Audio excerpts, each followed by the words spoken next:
Da ihany isika efa nisy ny fiaonana teo amin'ireo solombavam-bahoaka sasany mahana ny olana ao anatin'ny androm-panjakana izay mifanohan-kevitra amin'izao fotoana izao raha nambaran'ny filoha ery Rajaonary Mampianina tsy mbola ofisialy anefa ny fisiany izany dinika izany fa ny filoham-pirenena kosa dia miantso hatrany ny sin'ny fitoniana maritra eto amin'ny firenena.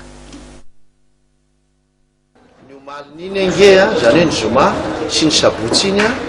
dia nisy taratasy nivoaka tany hoe pacte de stabilité ary ny zava-doza dia zao nangalarina toka amin'ny teninareo hoe piratena ny sitin'ny présidence dia taony navoaka le izy dia nilazaina hoe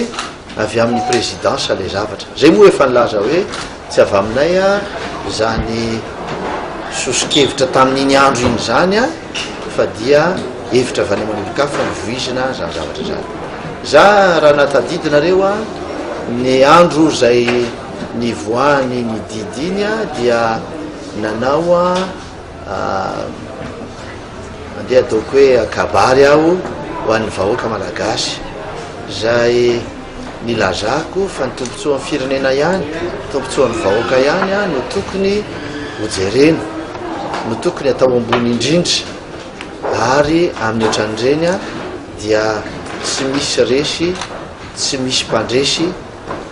mety misy ny fahadisoana tany mety nisy ny ampopo tany mety ny fony tena ny asa tany kanefany dia zao hoy aho hoe tsy maintsy mifanometanana malagasy rehetra ampandroso ny firenena za nanolotra tanana satria zay nefa nolazaiky foana hatramin'izay indrindrindrindra tao anatin'ireny hoe fihavanam-pirenena ireny nisy nefa nanolo tanana de lazaiko zany am'ireo député reo misy nefa tonga nisy nefa miona any ivelany any fa raha ny hoe fiaonana ofisialy aloha zany mbola tsisy fa efa misy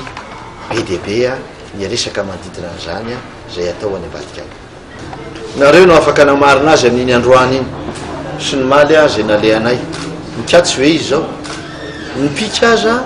mbola mihoatra noho ny taloha indray ny zavatra misy amin'le pique 2 mbola vao mainka mivelatra ny ataoko hoe sahanasa zay atao anatin'le izy mbola vao mainka ny tompo satria tsy mibanko mondial irery no mamatsy vola ao anatin'le pika fa misy mpamatsy vola hafa tahaka ny hoe ofidy zany mbola misy io zany fiaraha-miasa nireo mpamatsy vola amin'ny faritra ty avaratra ty ohatra indrindra hito amin'ny tanàna nantsiranana ohatra dia efa ao anatiny zany ny banque mondiale ao anatiny ny ofida fa dia mamatsy vola ty koa ny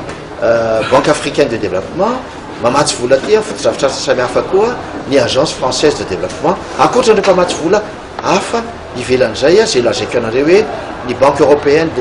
d'investissement koa zany dia ho avy ary amatsy vola amin'ny fanamboaran-dalana